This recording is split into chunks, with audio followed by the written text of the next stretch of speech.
এই দেশে আর থাকা যাইব না। এই দেশে যে অবস্থা, সাইরের মধ্যে কুল খারামি লাগিয়ে আছে, গুলাগুলি মারামারি করা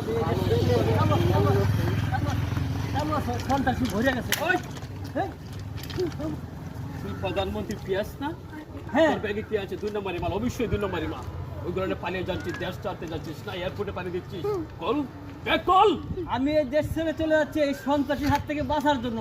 এই সামনে আইসা হারি আমাদের দ্বারা আইসা আমার সন্ত্রাসী তো তোরা দেশে লক্ষ লক্ষ টাকা পাচার করছিস বাহিরে, তোর দেশটাকে ফকির বানিয়ে দিচ্ছিস। তোদের মতো সন্ত্রাসী বেঁচে থাকতে সমাজে আরো অন্যায় জন্ম নেবে, আরো পাপ জন্ম নেবে।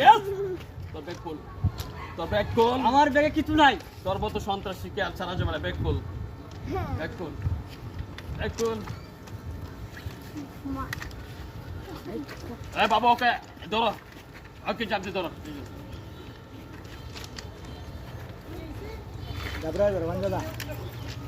এইগুলো কি? সব তো লক্ষ লক্ষ টাকা, কালোবাজির টাকা। কারণটা কি? এগুলো আমার ইনকাম করার টাকা। ইনকাম করার তুই অবৈধ উপায়ে কত টাকা বেতন পাস? মাত্র 20,000 টাকা। আর তোর বাড়ি করেছিস, গাড়ি করেছিস, কোথায় থেকে আসছিস ওগুলা বল? কোথায় থেকে আসছিস?